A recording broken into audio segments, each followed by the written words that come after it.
Hello friends, तो आज के इस वीडियो में हम सीबीएसई के क्लास 10th के मैथ्स के टर्म 2 के सैम्पल क्वेश्चन पेपर को सॉल्व करेंगे, जो कि सीबीएसई के द्वारा उसके ऑफिशियल साइट पे अपलोड की गई थी। सीबीएसई के द्वारा दो तरह के सैम्पल पेपर को अपलोड किया गया है, एक बेसिक और एक स्टैंडर्ड करके। तो आज के इस वीडियो में हम बेसिक वाले को सॉल्व करेंगे, अगली वीडियो में हम स्टैंडर्ड वाले को भी सॉल्व करेंगे। अब जो है कुछ इंस्ट्रक्शन दिए गए हैं, उसे भी हम जान लेते हैं। पहला इंस्ट्रक्शन दिया गया है, the question paper consist of 14 questions divided into 3 sections A B C. हमें टोटल 14 क्वेश्चन दिए गए हैं और ये questions A B C 3 section में डिवाइडेड हैं।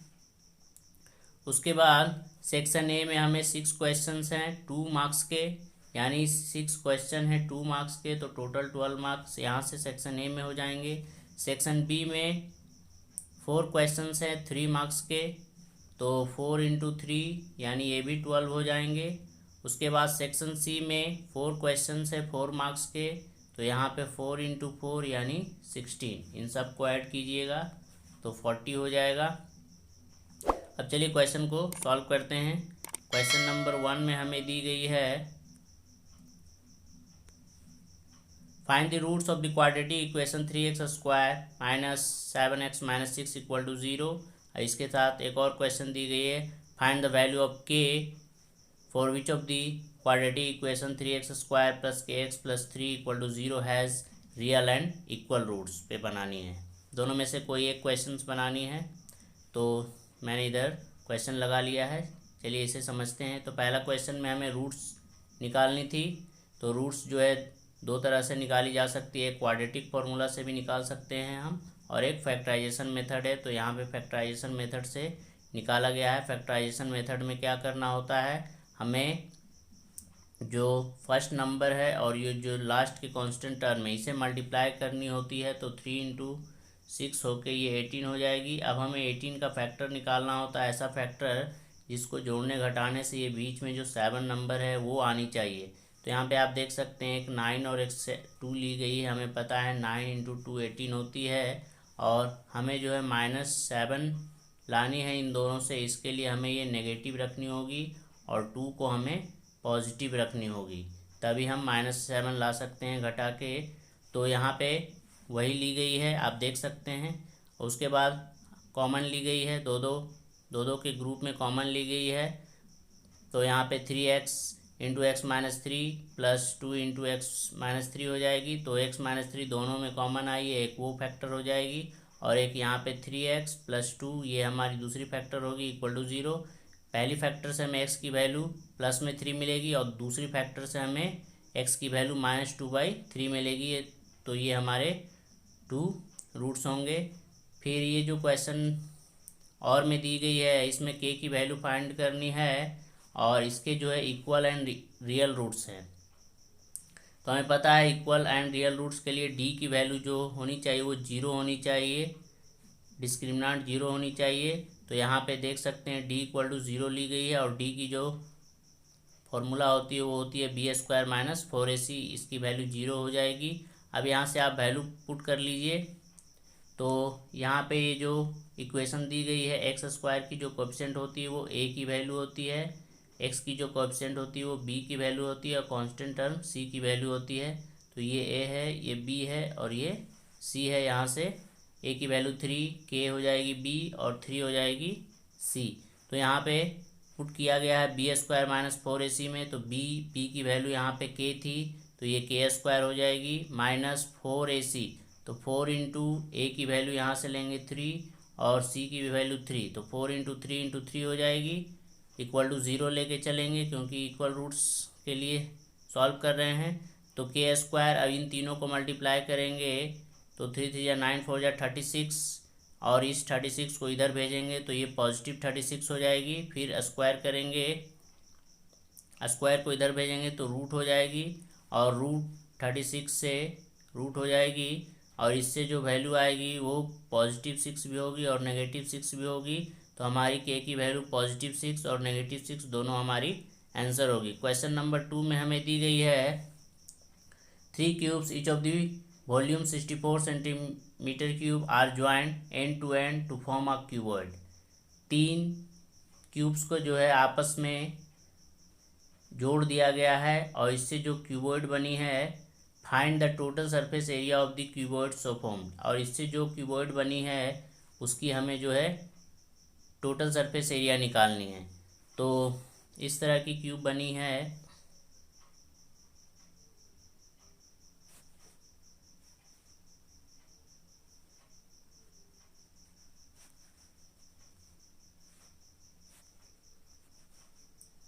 ये हमारी पहली है, ये हमारी दूसरी है, और इसी में तीसरी क्यूब ऐड कर दी गई है। इस तरह से तीन क्यूब को आपस में ऐड कर दिया गया है और हर एक की जो वॉल्यूम है 64 है। तो यहाँ से वॉल्यूम 64 है, यानी ए क्यूब की वैल्यू जो है वो 64 है। तो ए की वैल्यू जो हो जाएगी वो 64 की क्यूब रूट हो जाएगी। तो ए इक्वल टू आएगी 4, यानी 4 होगी। तो ये भी 4, ये भी 4, ये भी 4 हो जाएगी। तो इससे जो क्यूबॉइड बनी है उसकी लेंथ बढ़ जाएगी, 4 + 4 + 4 हो जाएगी, लेकिन ब्रेथ वही 4 रहेगी, हाइट वही 4 रहेगी। तो यहाँ पे देख सकते हैं, यहाँ पे जो साइड निकाली गई है, साइड को यहाँ एल लिया गया है, तो एल की वैल्यू 4 आई है। तो अब जो डायमेंशंस बनेगी क्यूबॉइड की, वो लेंथ तो 4 + 4 + 4 यानी 4 तिहाई 12 हो जाएगी, और ब्रेथ और हाइट, ब्रेथ 4 और हाइट भी 4 ही रहेगी। तो यहाँ पे है। उसके बाद हमें इसका टोटल सरफेस एरिया निकालनी हो, तो टोटल सरफेस एरिया की जो फॉर्मूला होती है ये होती है 2 × LV + BH + HL। इसमें वैल्यू पुट कर लिया गया है और सारे वैल्यू को सॉल्व करने के बाद फाइनली 224 सेंटीमीटर आई है। ये हमारा आंसर है। क्वेश्चन नंबर 3 में हमें दिया गया है, an inter house cricket match was organised by a school, distribution of runs made by the students is given below, find the median runs scored। तो यहाँ पे कुछ स्टूडेंट के द्वारा बनाए गए रन हैं। तो यहाँ पे देख सकते हैं 0 से 20 स्कोर करने वाले 4 स्टूडेंट है, 20 से 40 स्कोर करने वाले 6 स्टूडेंट है। इसी तरह से दी गई है हमें इंटरवल में रन्स। अब हमें इसका मीडियन रन्स निकालनी है। तो सबसे पहले हम क्या करते हैं, मीडियन निकालने के लिए हमें क्यूमुलेटिव फ्रीक्वेंसी की ज़रूरत पड़ती है। तो सबसे पहले आप इसे क्लास इंटरवल को लिख लीजिए, इसकी फ्रीक्वेंसी को भी लिख लीजिए। उसके बाद नई टेबल जो बनेगी वो क्यूमुलेटिव फ्रीक्वेंसी की होगी। इसे कैसे निकालते हैं, तो इसे जो है ऐड करते चले जाते हैं। फर्स्ट में सिर्फ 4 ही होगी, सेकेंड में 4 और 6 को ऐड करेंगे तो ये 10 हो जाएगी। फिर 10 को 5 से ऐड करेंगे 15 हो जाएगी। फिर 15 को 3 से ऐड करेंगे 18 हो जाएगी। फिर 18 को 4 से ऐड करेंगे 22 हो जाएगी। तो इस तरह से क्यूमुलेटिव फ्रीक्वेंसी आप निकाल लीजिए। उसके बाद सारे फ्रीक्वेंसी को ऐड कीजिए। जो फ्रीक्वेंसी को ऐड करेंगे उसके टोटल सम को हम n कहते हैं। n की वैल्यू यहाँ पे 22 आ जाएगी, आप जोड़ लीजिएगा। तो मीडियन निकालने के लिए हमें n/2 की वैल्यू निकालनी होती है। तो n/2 की वैल्यू यहाँ पे निकाली गई है, देख सकते हैं। तो n/2 करेंगे तो n की वैल्यू 22/2 होके ये 11 हो जाएगी। तो यहाँ पे देख सकते हैं n/2 की वैल्यू यहाँ पे 11 है। अब n/2 की वैल्यू 11 है, तो n/2 की वैल्यू 11 है, इसके नज़दीक की वैल्यू हमें लेनी होती है, ग्रेटेस्ट में नियरेस्ट वैल्यू लेनी होती है।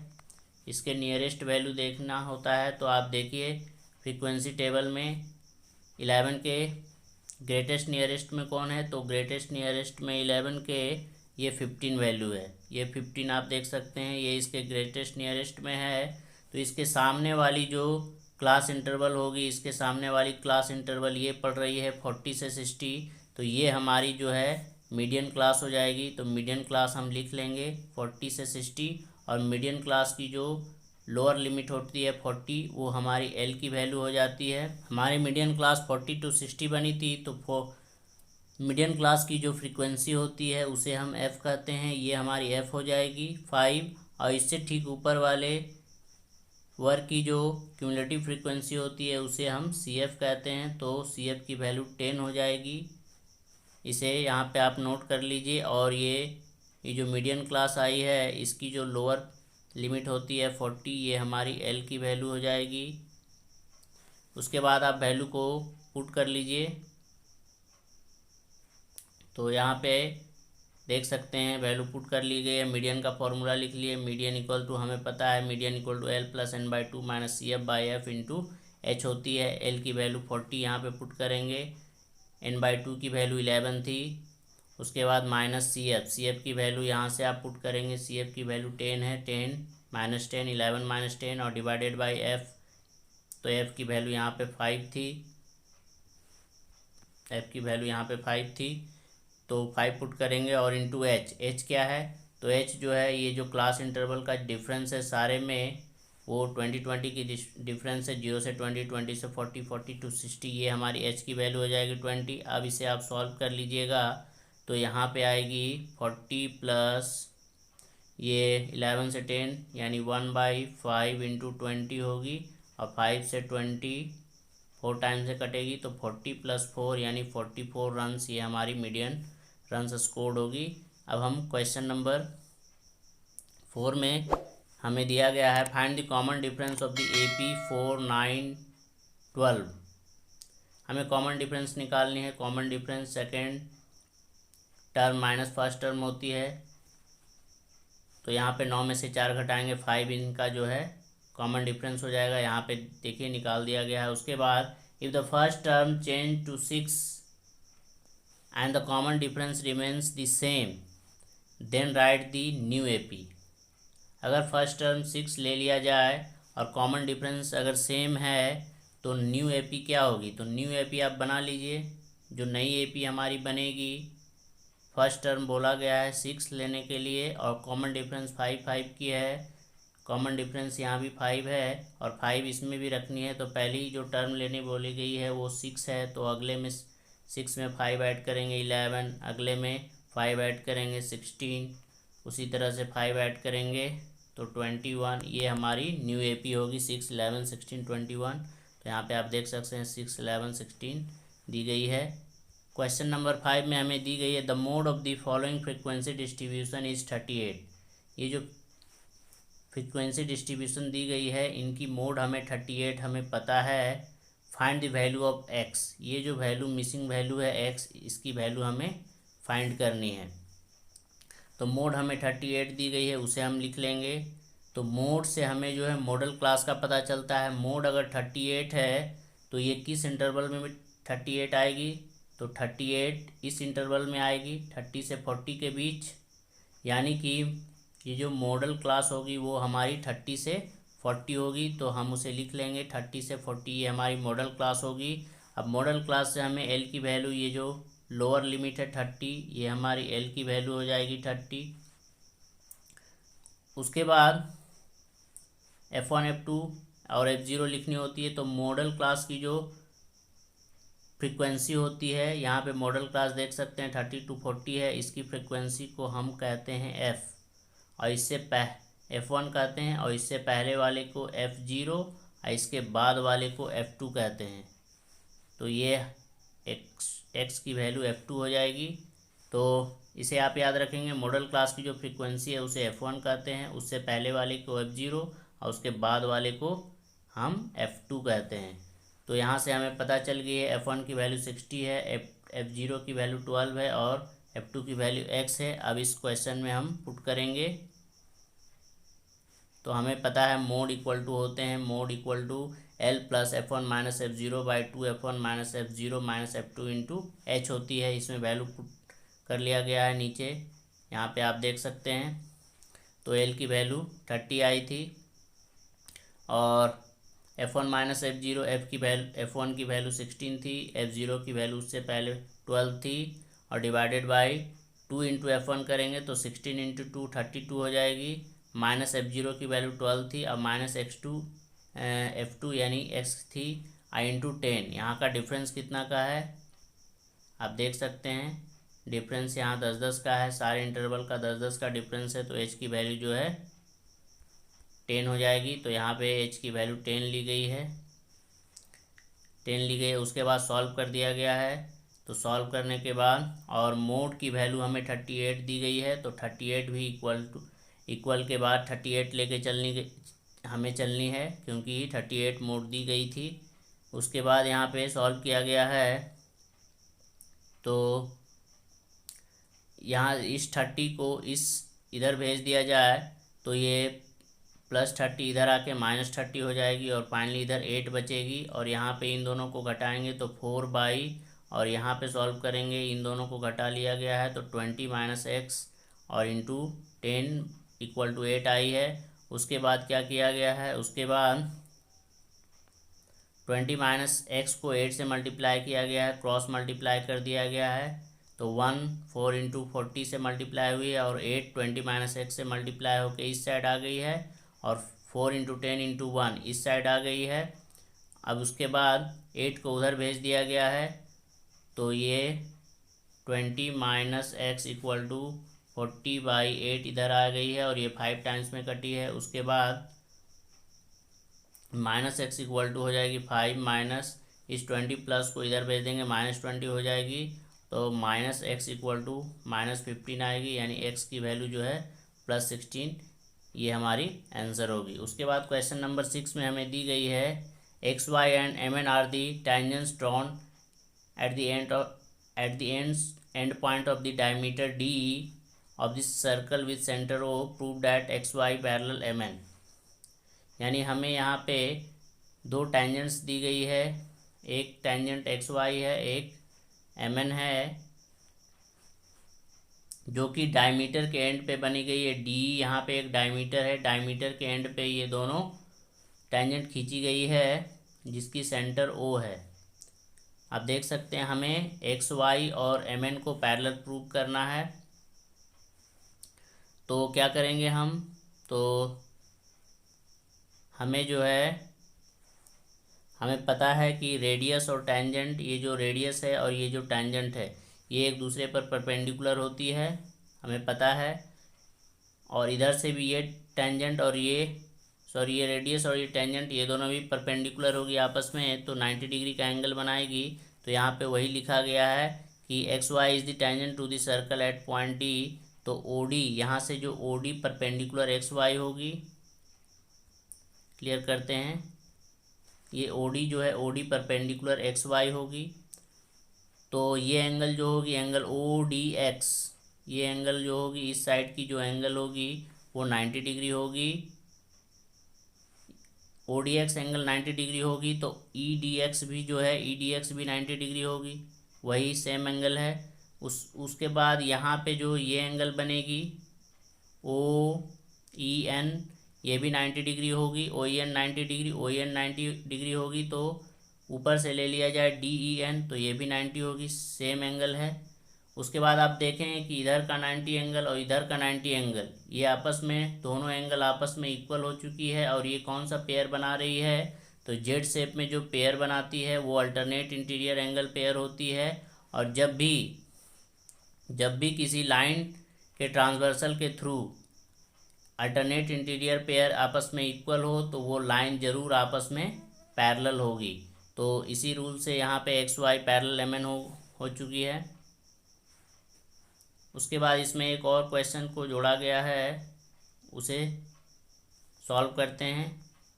तो इसमें दिया गया है इन द गिवन फिगर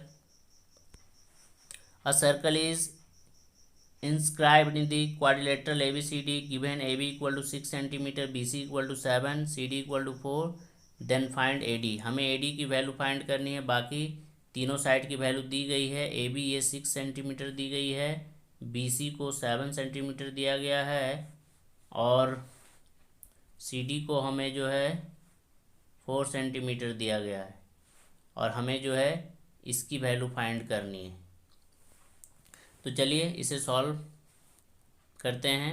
तो सबसे पहले हमें क्या करना होता है, तो सबसे पहले हम जो है ये इस फिगर में देखेंगे कि यहाँ पे बहुत सारे टेंजेंट्स बन रहे हैं।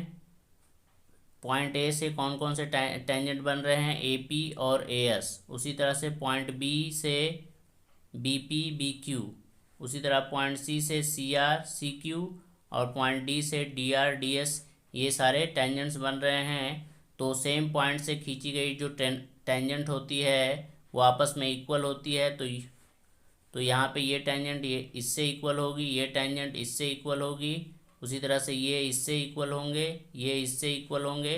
तो उसी तरह से यहाँ पे लिख दिया गया है, इस सारे टेंजेंट्स को यहाँ पे आप देख सकते हैं, यहाँ पे लिख दिया गया है। B P equal to B Q first में इस टेंजेंट को लिया गया है, फिर C R equal to C Q लिया गया है, ये टेंजेंट को लिया गया है सी से, C R equal to C Q, फिर थर्ड में D R equal to D S लिया गया है, फिर पॉइंट डी से D R equal to D S लिया गया है, और फिर लास्ट में ए पी और ए एस को लिया गया है। सारे टेंजेंट इक्वल होते हैं सेम पॉइंट से। उसके बाद आगे वाली वैल्यू को आगे तरफ ऐड की गई है, पीछे वाली वैल्यू को पीछे तरफ ऐड की गई है, तो भी वैल्यू आपस में इक्वल रहेगी। तो यहाँ पे B P C R D R A P ये चारों आपस में ऐड हो गई है, और पीछे वाली वैल्यू ये चारों पीछे तरफ ऐड हो गई है। तो ऐड होने के बाद आप देखेंगे कि यहाँ पे एक बी पी बना रही है, थोड़ा सा जूम करते हैं, यहाँ पे एक बी पी है और एक ए पी है। तो ए पी बी पी को मिला दिया जाए तो ए बी बनेगी, तो यहाँ पे ए बी लिख लिया गया। सी आर डी आर को मिला दिया जाए सी आर डी आर, तो आपको जो है सी डी बन जाएगी, यहाँ पे सी डी लिख ली गई है। फिर बी क्यू सी क्यू को मिला दिया जाए, बी क्यू सी क्यू, तो आपको बी सी मिल जाएगी। और फिर डी एस ए एस को मिला दिया जाए, डी एस ए एस को मिला दिया जाए, तो आपको ए डी मिल जाएगी। उसके बाद आपको जो जो वैल्यू दी गई थी उसे आप पुट कर लीजिए। ए बी की वैल्यू आपको दी गई थी 6, सी डी की वैल्यू दी गई थी 7, और इसकी वैल्यू 4 दी गई थी। आप पुट कर लीजिए, तो ए डी की वैल्यू 6 प्लस सी डी की वैल्यू 4 इक्वल टू इधर हो जाएंगे बी सी की वैल्यू 7 प्लस ए डी। तो ए डी की वैल्यू जो है ये 10 हो चुकी है, 10 में 7 को सब्ट्रैक्ट कर देंगे, फाइनली ए डी की वैल्यू हमारी 3 हो जाएगी। अगले क्वेश्चन में अब हम सेक्शन बी को सॉल्व करेंगे। यहाँ से सारे क्वेश्चन जो है 3 मार्क्स के हैं। तो क्वेश्चन नंबर 7 में हमें दी गई है an A P 5, 8, 11 has 40 terms. एक ए पी में 40 टर्म्स है, फाइंड द लास्ट टर्म। हमें लास्ट टर्म निकालनी है, 40 टर्म है टोटल, और लास्ट टर्म निकालनी है, यानी हमें A40 निकालनी है। Also find the sum of the last 10 terms, और पीछे के 10 टर्म के हमें सम भी निकालने हैं लास्ट के। तो लास्ट के टर्म क्या हो जाएंगे, टोटल 40 टर्म्स है, तो लास्ट के जो टर्म होंगे 31 से लेकर 40 तक का टर्म के हमें सम निकालने होंगे, यही लास्ट के 10 टर्म्स होंगे। तो चलिए सॉल्व करते हैं। हमें ए पी दी गई है, ए बी का यहाँ फर्स्ट टर्म जो है ए की वैल्यू 5 हो जाएगी, कॉमन डिफरेंस निकाल लेंगे, 8 में 5 सब्ट्रैक्ट करेंगे तो ये 3 हो जाएगी। उसके बाद हमें जो है लास्ट टर्म निकालनी थी, लास्ट टर्म यानी A40 निकालनी है। A40 का फॉर्मूला हो जाएगा A + 40 - 1 × D। इसमें वैल्यू पुट कर लीजिए, 5 ए की वैल्यू 5 है, 5 प्लस और 40 में 1 सब्ट्रैक्ट करेंगे, 39 × 3 हो जाएगी डी की वैल्यू। तो इन दोनों को मल्टीप्लाई करेंगे तो 9 × 3 = 27 और 3 × 3 = 9 और 2 11, 117 हो जाएगी। इसमें 5 ऐड करेंगे तो 122, ये हमारी लास्ट टर्म की वैल्यू होगी। उसके बाद हमें जो है 31 से लेकर 40 तक का सम भी निकालना है। तो हम 40 टर्म तो हमें पता चल गया है 122 है, अब हम 31st टर्म निकाल लेंगे, ये क्या होती है, तो A31 हम निकालेंगे, तो इसकी फॉर्मूला हो जाएगी A + 30D, 31 - 1 करेंगे तो 30D हो जाएगी। इसमें वैल्यू पुट करेंगे, A 5 है, 30 × D की वैल्यू 3, तो ये हो जाएगी 95। तो अब यहाँ पे हम सम का फॉर्मूला लगाएंगे। 10 टर्म, लास्ट 10 टर्म का जो सम होगा वो n/2 × A31 + A40 हो जाएगी, क्योंकि हमें ये सम का फॉर्मूला पता है। हमें ये फॉर्मूला आपने पढ़ा होगा, सम इक्वल टू होते हैं n/2 × first term plus last term, first term plus last term. तो यही यहाँ पे 31 से 40 है, तो 31 को हम यहाँ पे फर्स्ट टर्म मान लेंगे। अब इसमें वैल्यू पुट कर लीजिए, तो वैल्यू पुट करने के बाद आपको ये 2 से 10 5 टाइम्स में कट जाएगी, और इन दोनों को ऐड करने 217, इसमें 5 मल्टीप्लाई करेंगे तो 1085 फाइनली हमारी आंसर होगी। क्वेश्चन नंबर 8 में हमें दी गई है a tree is broken due to the storm in such a way that the top of the tree touches the ground and makes an angle 30 degree with the ground. एक पेड़ जो है आंधी आने के कारण टूट जाती है, आप यहाँ देख सकते हैं फिगर में, यहाँ से पेड़ टूट चुकी है सी से, और ये पार्ट जो ऊपर जो पार्ट है ये पार्ट इस तरह से यहाँ पे नीचे गिर चुकी है, और जो ग्राउंड के साथ जो है 30 डिग्री का एंगल बना रही है, आप देख सकते हैं। उसके बाद क्या कहा गया है, length of the broken upper part of the tree is 8 metre. ये जो ब्रोकन अपर पार्ट है उसकी लेंथ हमें दी गई है 8 मीटर, तो यही पार्ट यहाँ पे गिरी है, तो ये भी सी डी की वैल्यू भी 8 मीटर हो जाएगी। Find the height of the tree before it was broken. तो हमें ट्री की टोटल हाइट निकालनी है, टूटने के पहले टोटल हाइट कितनी थी, उसके लिए हमें जो है ये पार्ट और ये पार्ट को ऐड करना होगा, यानी ये पार्ट और ये पार्ट को, तो ये पार्ट तो हमें पता है 8 है, ये पार्ट हम निकाल के दोनों को ऐड कर लेंगे। तो चलिए इसे देखते हैं, सॉल्व किया जा चुका है। यहाँ पे AC लेंथ को यहाँ पे x ले लिया गया है। अब हम जो है x की वैल्यू फाइंड करते हैं, तो हम यहाँ पे tan की रेशियो, tan नहीं, यहाँ पे इसकी और इसकी रेशियो लेते हैं, एक AC की और एक CD की रेशियो लेते हैं। तो यहाँ पे थीटा है, थीटा के सामने वाली साइड ये जो है, थीटा के सामने वाली साइड ये P हो जाएगी, और ये हमारी H हो जाएगी। तो हम AC/CD लेंगे, AC/CD, तो ये जो है साइन की रेशियो बनेगी sin 30 डिग्री। अब इसमें वैल्यू पुट कर लिए, sin 30 की वैल्यू 1/2, AC की वैल्यू हमने x लिया है, और डिवाइडेड बाई 8 हो जाएगी, क्योंकि CD की वैल्यू 8 हमें दी गई है। आप यहाँ पे सॉल्व कर लीजिए, तो आपको जो है x की वैल्यू 4 मीटर, यानी ये जो लेंथ आएगी ये हमारी 4 मीटर हो जाएगी। अब हमें टोटल हाइट बतानी है ट्री की, तो ये टोटल 4 + 8 ये 12 हो जाएगी, ये हमारी टोटल पेड़ की हाइट हो जाएगी। इसमें एक और क्वेश्चन ऐड किया गया है, यहाँ पे 2 poles of equal heights are standing opposite each other on either side of the road 80 metre wide. 80 metre चौड़े सड़क के किनारे पर दो सेम हाइट के पोल लगे हुए हैं। From a point between them on the road the angle of elevation of the top of the 2 poles are respectively 60 degree and 30 degree.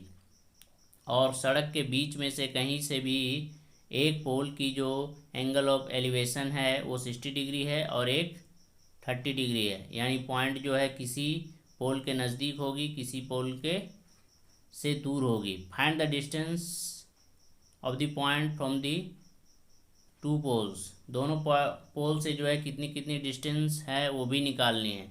तो यहाँ पे आप देख सकते हैं फिगर, नीचे आप देख लीजिए, यहाँ पे एक ये हमारी AB पोल है और एक ये हमारी CD पोल है, दोनों ही इक्वल पोल है। दोनों की हाइट यहाँ पे देख सकते हैं सेम है, H यहाँ पे माना गया है H। अब एक जो है ये पॉइंट वहाँ पे है जहाँ से एक एंगल ऑफ एलिवेशन एक पोल की 60 डिग्री है, तो एक की 30 डिग्री है। तो ये पॉइंट एक पोल से नज़दीक है, दूसरे से दूर है, यहाँ साफ दिख रही है। उसके बाद हमने जो इस डिस्टेंस को x माना है, तो ये डिस्टेंस 80 - x हो जाएगी, क्योंकि टोटल रोड की जो चौड़ाई थी वो 80 थी, तो ये x है, तो ये 80 - x हो जाएगी। उसके बाद इस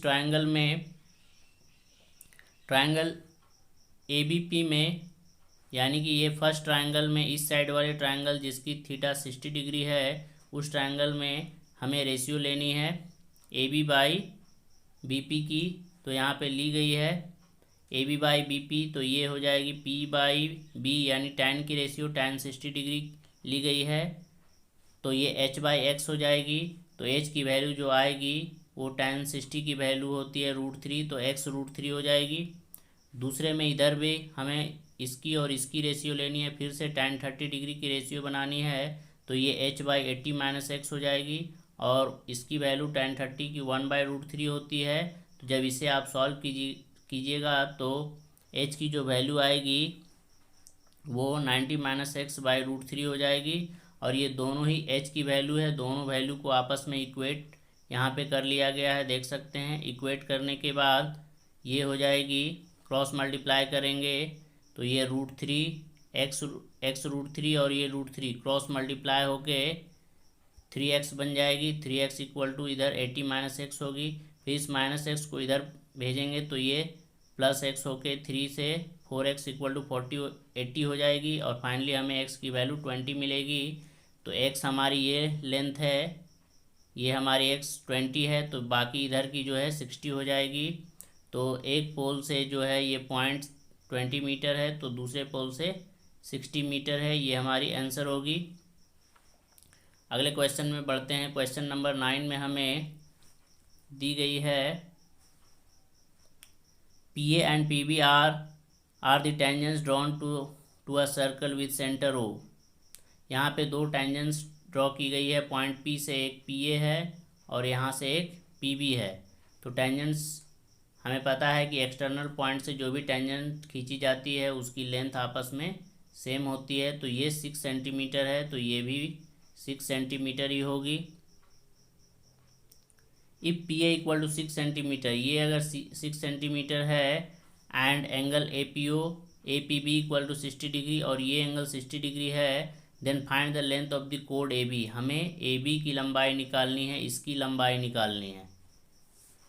तो हमें पता है कि ये दोनों आपस में इक्वल होंगे 6 सेंटीमीटर, और ये दोनों साइड इक्वल हैं। तो हमने पढ़ा था कि इक्वल साइड के अपोजिट एंगल भी इक्वल होते हैं। तो इस साइड के अपोजिट एंगल ये हैं, इस साइड के अपोजिट एंगल ये हैं, दोनों एंगल आपस में इक्वल होंगे। तो एक एंगल 60 है, तो ये दोनों एंगल भी आपस में 60 हो जाएगी, क्योंकि हमें पता है ये दोनों एंगल सेम है। तो सेम एंगल होने के लिए ये 60 है, तो बाकी दोनों एंगल 120 होगी, जो कि आपस में इक्वली बटेगी, तो 60 डिग्री हो जाएगी। तो यहाँ से पता चल रहा है कि ये भी एंगल 60 डिग्री होगी, ये भी एंगल 60 डिग्री, और ये पहले से ही 60 है। तो यहाँ पे ये जो ट्रायंगल बन रही है वो एक इक्विलेटरल ट्रायंगल बन रही है। तो ये दोनों साइड 6 सेंटीमीटर है, तो AB की लेंथ भी जो है 6 सेंटीमीटर होगी। यहाँ पे आप देख सकते हैं AB 6 सेंटीमीटर आई है, इक्विलेटरल ट्रायंगल हुआ है।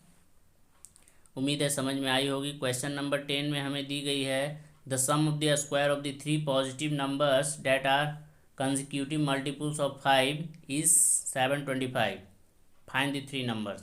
हमें जो है 3 पॉजिटिव नंबर्स जो कि 5 के मल्टीपल्स वाले नंबर हैं उनके स्क्वायर का जो सम है वो हमें 725 दी गई है। तो हमने मान लिया है 3 कंसेक्यूटिव मल्टीपल्स ऑफ 5 को 5x, तो दूसरी जो वैल्यू होगी वो 5x प्लस 5 होगी, क्योंकि 5 की मल्टीपल है तो 5 ऐड होती जाएगी। तो अगली जो नंबर होगी वो 5x प्लस 10 होगी। अब इन तीनों का स्क्वायर जो है 725 के इक्वल है। तो यहाँ पे अकॉर्डिंग टू क्वेश्चन फर्स्ट का स्क्वायर, सेकंड का स्क्वायर एंड थर्ड का स्क्वायर ये 725 के इक्वल है। अब सारे नंबरों का आप स्क्वायर कर लीजिए। तो यहाँ से 5 की स्क्वायर 25x स्क्वायर हो जाएगी। फिर यहाँ पे 5x प्लस 5 की होल स्क्वायर करेंगे तो a स्क्वायर प्लस 2ab करेंगे तो 50x हो जाएगी, प्लस b स्क्वायर करेंगे तो सिर्फ 25। इसी तरह से यहाँ भी सॉल्व कीजिएगा तो ये आएगी आपके पास। उसके बाद आप सॉल्व कीजिएगा तो finally 75x square plus 150x minus 600 आएगी। फिर यहाँ पे अगर 75 आप कॉमन ले लीजिएगा तो फाइनली ये छोटा सा आपको क्वाड्रेटिक इक्वेशन मिलेगी। फिर इस क्वाड्रेटिक इक्वेशन को आप फैक्टराइजेशन मेथड से सॉल्व कीजिएगा, फैक्टराइज कीजिएगा तो आपको दो फैक्टर मिलेंगे, एक x प्लस 4 और दूसरा फैक्टर जो होगा वो x माइनस 2 मिलेंगे। तो यहाँ से x की वैल्यू एक नेगेटिव में -4 आएगी और दूसरी x की वैल्यू जो आएगी यहाँ से ये -2 है, ये +2 देगी। तो यहाँ पे पॉजिटिव नंबर्स के लिए क्वेश्चन दिया गया है तो नेगेटिव नंबर को हम इग्नोर करेंगे। तो x की वैल्यू जो आएगी वो 2 होगी। तो नंबर्स क्या होंगे, तो x की वैल्यू 2 आई है और नंबर्स हमने क्या माना था, तो नंबर्स हमने माना था 5x। तो 5 इंटू 2 यानी पहली नंबर वो 10 होगी। फिर दूसरी जो नंबर थी 5x प्लस 5 थी, तो इसमें से 5, फिर इसमें से 5 ज़्यादा, 5 के मल्टीपल्स हैं तो पहला नंबर 10 है तो दूसरा 15 और तीसरा 20 होगा, क्योंकि सब कंसेक्यूटिव मल्टीपल्स हैं। तो 10, 15, 20 ये हमारे आंसर होंगे, आप यहाँ देख सकते हैं। अगले क्वेश्चन में, क्वेश्चन नंबर 11 में कंस्ट्रक्शन है। Construct 2 concentric circles of radii 3 centimetre and 7 centimetre. हमें कॉन्सेंट्रिक सर्कल बनानी है। कॉन्सेंट्रिक सर्कल वैसी सर्कल्स होती है जिनका सेंटर सेम होता है। तो यहाँ पे ये जो ओ सेंटर देख रहे हैं, इसी से एक 3 सेंटीमीटर का सर्कल बनाया गया है, फिर इसी सेंटर से एक 7 सेंटीमीटर का सर्कल बनाया गया है। उसके बाद क्या करनी है, draw 2 tangents to this smaller circle from a point P which lies on the bigger circle. यहाँ पे बड़े सर्कल पे एक पॉइंट P है, आप यहाँ देख सकते हैं पॉइंट P। इसी पॉइंट से हमें छोटे सर्कल पे टेंजेंट खींचनी है। तो हम क्या करेंगे, सबसे पहले ये जो सेंटर है, सेंटर को इस एक्सटर्नल पॉइंट P से मिला देंगे। P से मिलाने के बाद अब हम इसका जो है मिड पॉइंट निकालेंगे। ये जो OP लाइन बनी है, OP लाइन सेगमेंट, इसका हमें मिड पॉइंट निकालना होगा। मिड पॉइंट निकालने के लिए हम इसका परपेंडिकुलर बाइसेक्टर खींचेंगे। तो परपेंडिकुलर बाइसेक्टर खींचना आपको पता है। यहाँ से आर्क लेते हैं, पॉइंट P से 2 आर्क लेते हैं, फिर ये O से उसी आर्क को कट करते हैं। तो यहाँ से एक लाइन मिलती है हमें, जो कि परपेंडिकुलर बाइसेक्टर यहाँ पे मिड पॉइंट देती है। इस मिड पॉइंट को सेंटर मानते हुए P और O से होने वाली एक सर्कल खींचते हैं। तो यहाँ से एक सर्कल बनेगी आपको फिर से, जो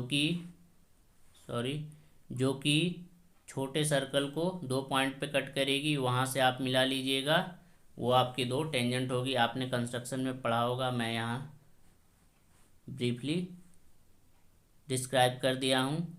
also find the length of the tangent. हमें टेंजेंट की लेंथ भी निकालनी है। तो टेंजेंट की लेंथ कैसे निकालेंगे, चलिए इसे समझते हैं।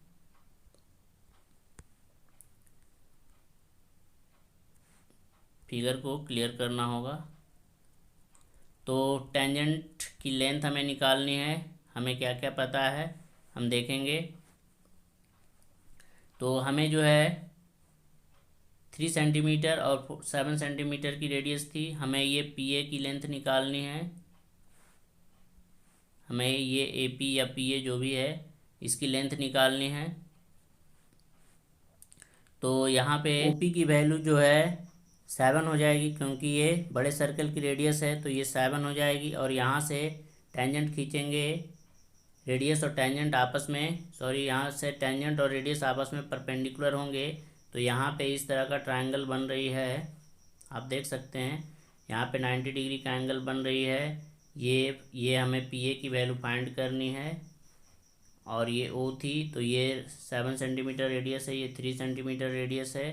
तो ये हमारी हाइपोटेनियस होगी और ये हमारी परपेंडिकुलर P होगी। तो हमें B की वैल्यू फाइंड करनी है। तो B आप पाइथागोरस थ्योरम लगा के B की वैल्यू निकाल लेंगे, h² माइनस P² करके। अब इसमें वैल्यू पुट कर लीजिएगा। h की वैल्यू 7 लेनी है, 7 के स्क्वायर माइनस 3 के स्क्वायर के अंडर रूट कर लेंगे। तो ये 49 माइनस 9 हो जाएगी। तो फाइनली √40 होगी। और √40 की वैल्यू जो होगी वो 40 को हम क्या लिख सकते हैं, 40 को हम 4 × 10 लिख सकते हैं। तो यहाँ से 2√10 आ जाएगी, 2√10 आ जाएगी। 4 का स्क्वायर रूट 2√10। ये फाइनली फिर से आप पॉइंट में चेंज कर लीजिएगा, तो उतना सेंटीमीटर आपकी टेंजेंट की वैल्यू होगी। तो चलिए अब अगले क्वेश्चन को सॉल्व करते हैं। इसी में एक और क्वेश्चन को ऐड किया गया है। तो अगले क्वेश्चन में हमें कहा गया है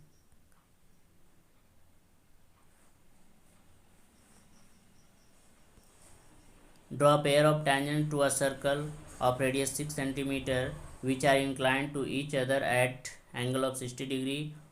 also find the length of the tangent. इसमें भी टेंजेंट की लेंथ निकालनी है। और यहाँ पे 2 टेंजेंट आपस में जो है 60 डिग्री के एंगल बना रही है, इंक्लाइंड है एक दूसरे पे, रेडियस 6 सेंटीमीटर की।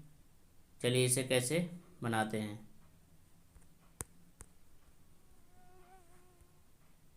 तो यहाँ पे सबसे पहले आपको जो है एक रेडियस बनानी होगी।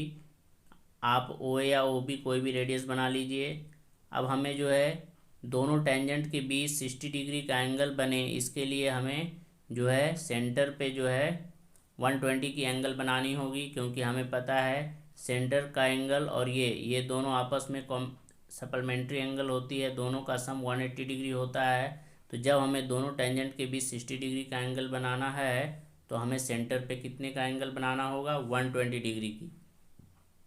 तो सबसे पहले हम एक रेडियस ड्रॉ कर लेंगे। इस रेडियस पे जो है आपको 120 की एंगल बनानी है। आप प्रोटेक्टर से बना लीजिएगा 120 का एंगल। उसके बाद हमें पता है कि जो रेडियस और टेंजेंट होती है एक दूसरे पर परपेंडिकुलर होती है, तो ये रेडियस है। अब यहाँ पे पॉइंट ए पे हम 90 डिग्री का एंगल बनाएंगे, इस तरह से 90 डिग्री का एंगल। फिर इस पॉइंट बी पे भी 90 डिग्री का एंगल बनाएंगे, क्योंकि इस पॉइंट से होते हुए टेंजेंट गुजरती है और टेंजेंट रेडियस एक दूसरे पर परपेंडिकुलर होती है। तो दोनों जो लाइन गई है ये और ये दोनों आपस में इंटरसेक्ट करेगी जिस पॉइंट पे, वहाँ पे जो है 60 डिग्री की एंगल बन जाएगी, क्योंकि यहाँ पे एक क्वाड्रिलेटरल बन रही है। जब इन दोनों का सम 90 + 90 + 90 180 है, तो ये भी दोनों ऐड होके 180 ही होगी सप्लीमेंट्री एंगल। अगले क्वेश्चन में हमें दी गई है क्वेश्चन नंबर 12 में, the following is pie chart of 300 passengers flying from Delhi to Pune is prepared by airlines staff. यहाँ पे एयरलाइंस स्टाफ के द्वारा एक चार्ट तैयार की गई है 300 पैसेंजर्स की। लेस दैन 10 ईयर्स वाले जो हैं 14 पैसेंजर्स हैं, लेस दैन 20 वाले 44 पैसेंजर्स हैं। इस तरह से पैसेंजर की लिस्ट तैयार की गई है। हमें इनका जो है मीन एज निकालना है। मीन एज निकालना है तो सबसे पहले हमें ये जो क्लास इंटरवल दी गई है लेस दैन 10 लेस दैन 20, इसे हम इंटरवल के फॉर्म में लिखेंगे। तो ये लेस दैन 10 है और यहाँ पे आप देख सकते हैं सारे इंटरवल के बीच का डिफरेंस 10-10 है, 10 से 20, 20 से 30, इस तरह से। तो इंटरवल के डिफरेंस भी जो है 10 ही होंगे। तो यहाँ से लेस दैन 10 है तो इसे हम 0 से 10 कर लेंगे। लेस दैन 20 है तो 10 से 20 कर लेंगे। इसी तरह से लेस दैन 30 है तो इसे 20 से 30 कर लेंगे और सारे इंटरवल को लिख लेंगे। उसके बाद नंबर ऑफ़ पैसेंजर्स, यहाँ पे जो नंबर ऑफ़ पैसेंजर्स दी गई थी ये सारी जो है क्यूमुलेटिव फ्रीक्वेंसी है, सी एफ की वैल्यू है। यहाँ से हम एफ़ की वैल्यू फाइंड करेंगे। तो पहली 14 ही रहेगी, क्योंकि फर्स्ट में तो ऐड होती नहीं है, तो फर्स्ट वाली वैल्यू सेम रहेगी 14। अगले में 44 हुई है जिसमें 14 भी शामिल है, तो 44 में 14 सब्ट्रैक्ट कर लेंगे तो 30 हो जाएगी। फिर 82 है, 82 में 44 सब्ट्रैक्ट कर लेंगे तो ये 38 हो जाएगी। फिर 134 में 82 सब्ट्रैक्ट कर लेंगे तो ये 52 हो जाएगी। उसी तरह से 184 में 34 सब्ट्रैक्ट कर लेंगे तो 50 हो जाएगी। उसी तरह से सारे को सब्ट्रैक्ट करते हुए 245 में 184 करेंगे तो 61 हो जाएगी। 287 में 245 करेंगे तो 42 हो जाएगी और लास्ट में 300 में 287 करेंगे तो 13 हो जाएगी। उसके बाद आपको जो है क्लास मार्क निकालनी होगी एक्स आई की वैल्यू। तो क्लास मार्क क्या होती है, क्लास मार्क जो है lower limit plus upper limit divided by 2 होती है। लोअर लिमिट को अपर लिमिट से जोड़ के 2 से डिवाइड कर लीजिए, मतलब दोनों लिमिट की बीच की वैल्यू निकालनी है। तो लिमिट की बीच की वैल्यू भी निकाल लीजिए। बीच की वैल्यू निकालनी आसानी से आप निकाल सकते हैं। तो पहला है 0 से 10, तो 0 से 10 के बीच की वैल्यू क्या होगी, 5, तो ये हमारी पहली 5 हो जाएगी। फिर 10 से 20, 10 से 20 के बीच की वैल्यू क्या होगी, 15। फिर 20 से 30 की वैल्यू बीच की वैल्यू क्या होगी, 25। 30 और 40 के बीच 35। इस तरह से सारे क्लास मार्क को लिख लीजिए। उसके बाद आपको मल्टीप्लाई करनी है एफ आई और एक्स आई की वैल्यू को। तो ये हमारी ये एफ आई की वैल्यू है और ये एक्स आई की वैल्यू है, आप मल्टीप्लाई कर लीजिए। तो 14 × 5 70, 30 × 15 450, उसके बाद 38 × 25। ये इस तरह से आप सारे वैल्यू को मल्टीप्लाई कर लीजिए। तो 38 × 25 950 हो जाएगी। 52 × 35 ये 1820 हो जाएगी। सारे नंबरों को आप मल्टीप्लाई करके लिख लीजिए। उसके बाद इन सारे फ्रीक्वेंसी को ऐड करते हैं तो ये सिग्मा एफ आई की वैल्यू बनाती है, तो ये 300 आ चुकी है। और जब इन सारे एफ आई एक्स आई को ऐड करते हैं तो ये सिग्मा एफ आई एक्स आई बनाती है, जो कि 12600 आ रही है। उसके बाद मीन इक्वल टू, हमें फॉर्मूला पता है, by direct method mean equal to होती है sigma F I X I divided by sigma F I. दोनों वैल्यू आपस में पुट करके आप इसे डिवाइड कर लीजिए, और डिवाइड करने के बाद आपका फाइनल आंसर जो मीन होगी वो 42 होगी, यानी मीन एज जो है 42 ईयर्स होगी। क्वेश्चन नंबर 13 में हमें दी गई है एक लाइट हाउस बनी हुई है। लाइट हाउस जो है, जो समुद्र में जहाज़ें वगैरह चलती है, बोट वगैरह चलती है, उसे वार्निंग देने के लिए लाइट हाउस बनाई गई है। यहाँ पे आप देख सकते हैं लिखा गया है, light house is a tall tower with a light near the top. Top पे लाइट होती है जो जहाज़ों को वार्निंग देती है। तो बेसिकली क्वेश्चन नीचे से है, ये सारे उसके बारे में डिस्क्राइब की गई है। तो यहाँ से लिखा गया है, ये जो लाइट हाउस है ये 40 metres high and its beam can be seen at the distance of 30 kilometre. ये जो है 40 मीटर ऊंचाई की जो है, ये 40 मीटर ऊंची एक लाइट हाउस है। एंड इट्स बीम, इसकी जो बीम है, परछाई है, वो जो है 30 किलोमीटर दूर से ही नज़र आती है। उसके बाद एक शिप और एक बोट इसके तरफ आ रही है, इधर से देख सकते हैं शिप आ रही है, इधर से बोट आ रही है लाइट हाउस की तरफ। Angles of depression of flash light from the light house to the boat and the ships are 30 degree and 60 degree.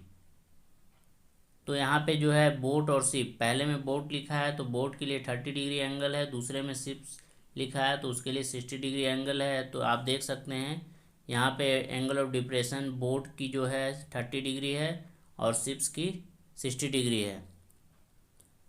तो हमें फर्स्ट में क्या निकालनी है, फर्स्ट में हमें जो है फर्स्ट में निकालनी है which of the two boat और शिप, दोनों में से बोट या ship is nearest to the light house. Lighthouse के नज़दीक कौन है, तो जिसका एंगल ऑफ डिप्रेशन ज़्यादा है वही नज़दीक होगी। यहाँ फिगर में भी आप देख सकते हैं ये जो शिप है ज़्यादा नज़दीक है क्योंकि इसका एंगल ऑफ डिप्रेशन ज़्यादा है।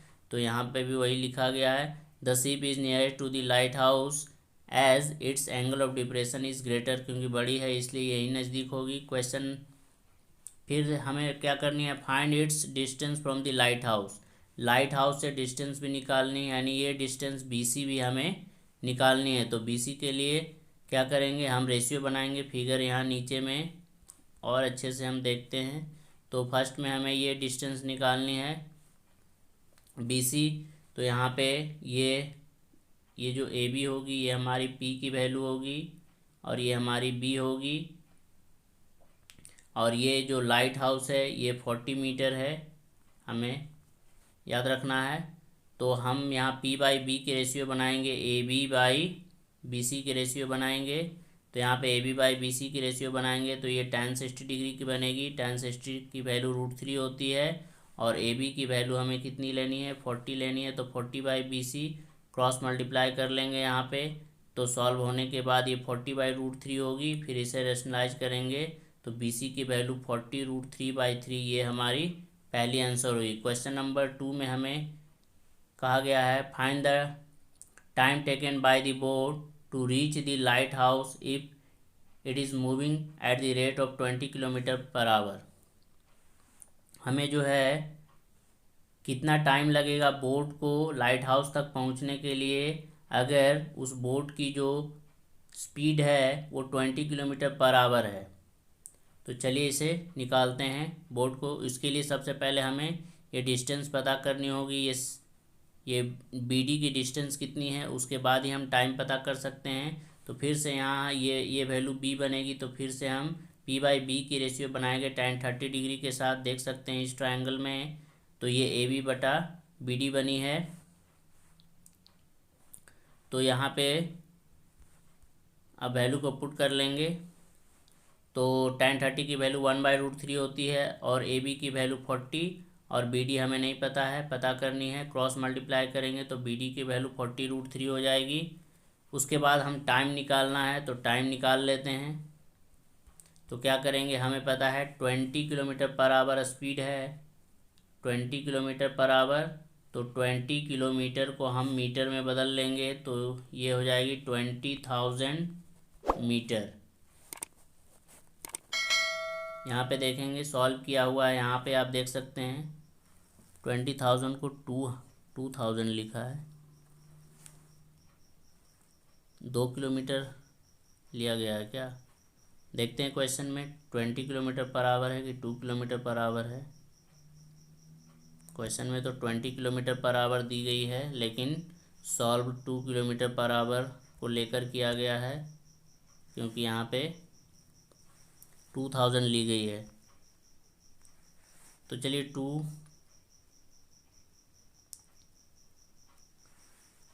2 किलोमीटर पर आवर को लेकर ही सॉल्व करते हैं, क्योंकि यहाँ पे 2 ही ली गई है।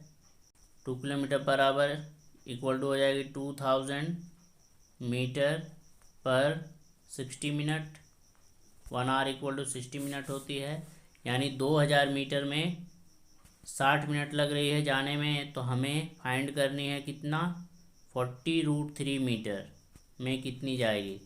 तो इसमें जाने के लिए ये हो जाएगी 60/2000 इंटू 40√3।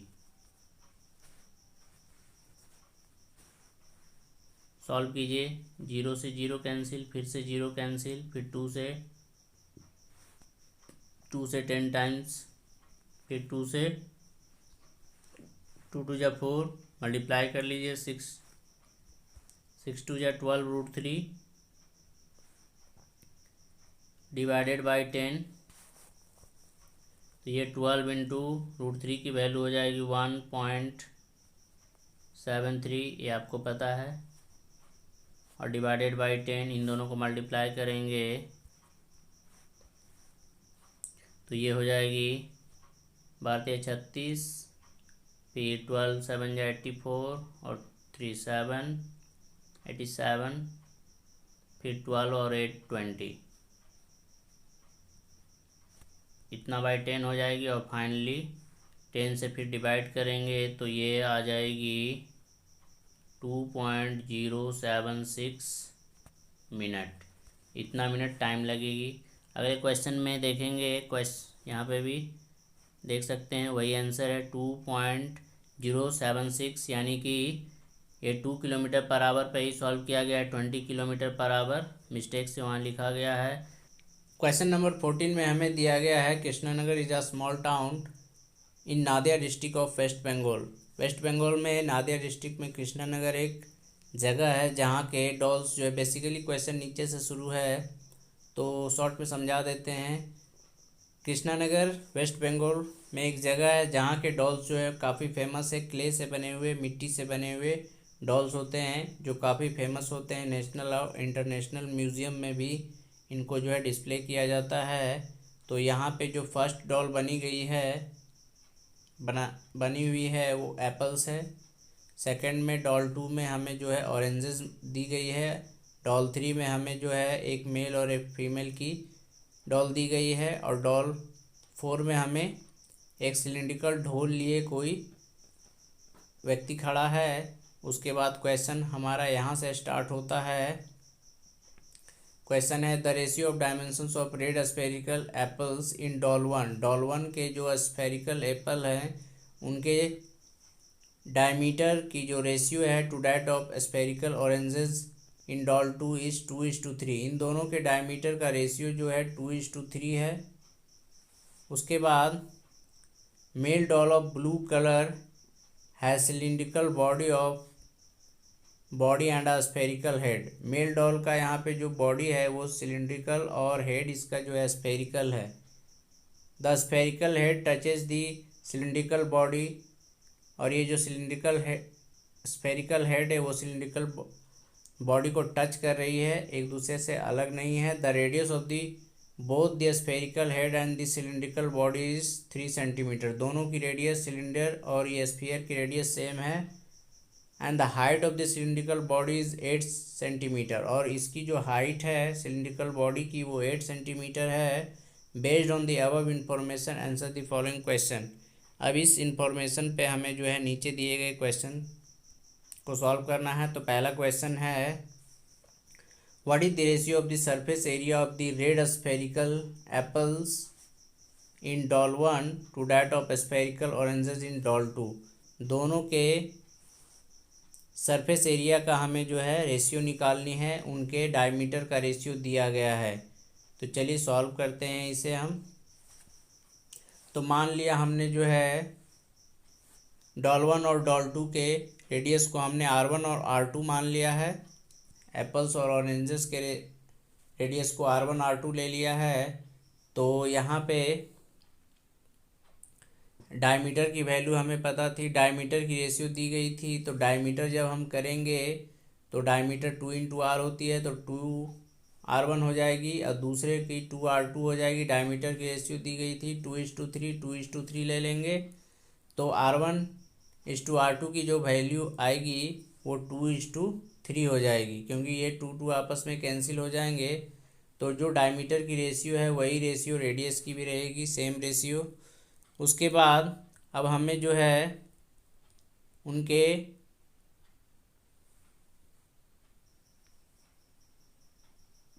क्या निकालनी थी, सरफेस एरिया। सरफेस एरिया की रेशियो निकालनी थी। तो दोनों ही स्फेरिकल हैं, तो स्फीयर की जो सरफेस एरिया होती है वो 4πr² होती है। तो 4πr1 की स्क्वायर हो जाएगी, 4πr2 की स्क्वायर हो जाएगी और फाइनली 4π कैंसिल होकर R1 की स्क्वायर बाई R2 की स्क्वायर बचेगी। और जब R1 और R2 की रेशियो यहाँ पे हमने 2:3 लाया है, जब इनका स्क्वायर करेंगे तो 4:9 उनकी सरफेस एरिया की जो है रेशियो होगी। क्वेश्चन नंबर 2 में हमें कहा गया है the blue doll of doll 3 is melted. ये जो ब्लू डॉल है, ये जो मेल वाली ये जो डॉल है, इसको मेल्ट किया गया है। And its clay is use to make the cylindrical drum of doll 4। इसी को मेल्ट करके ये सिलिंड्रिकल ड्रम जो आप देख रहे हैं इसे बनाया गया है। If the radius of the drum is also 3 centimetre, और ड्रम की भी रेडियस जो है 3 सेंटीमीटर है। Find the height of the drum. Drum की हमें हाइट बतानी है। तो यहाँ पे जो वॉल्यूम होगी दोनों की इक्वल होगी, सिलिंड्रिकल ड्रम की एंड द मेल और डॉल 3 दोनों की वॉल्यूम आपस में इक्वल होगी। तो वॉल्यूम ऑफ ड्रम किसके इक्वल होगी, तो वो जो मेल है जिसका बॉडी जो है सिलिंड्रिकल है और उसका हेड जो है स्फेरिकल है, तो volume of cylinder plus volume of sphere के वॉल्यूम के बराबर वॉल्यूम ऑफ ड्रम होगी। अब इसमें वैल्यू पुट कर लेंगे। तो वॉल्यूम ऑफ ड्रम, तो ड्रम सिलिंड्रिकल होती है तो इसका जो वॉल्यूम होती है वो πr² होती है। तो यहाँ पे पुट कर लिया गया πr²। आर की वैल्यू 3 सेंटीमीटर थी रेडियस, तो 3 की स्क्वायर h हो जाएगी। फिर इधर वॉल्यूम ऑफ सिलेंडर फिर से πr² h होगी।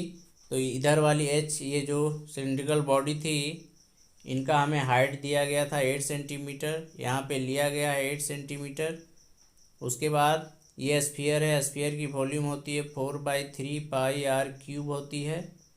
तो यहाँ पे क्यूब लिया गया 4/3πr³। आर की वैल्यू 3 सेंटीमीटर, इसलिए 3 की क्यूब हो जाएगी। और फाइनली जब इसे सॉल्व किया जाएगा तो ये 8 + 4 यानी कि 12 सेंटीमीटर ये पूरी हाइट होगी ड्रम की। तो उम्मीद है ये सारे क्वेश्चन आप लोगों को अच्छी तरह से समझ में आई होगी। अगर वीडियो पसंद आई हो तो इसे लाइक और शेयर करें। और हाँ, चैनल पे जो भी नए हैं चैनल को सब्सक्राइब करना ना भूलें। मिलते हैं नेक्स्ट वीडियो में अगले सैम्पल क्वेश्चन पेपर के साथ। तब तक के लिए bye bye. Thanks for watching and take care.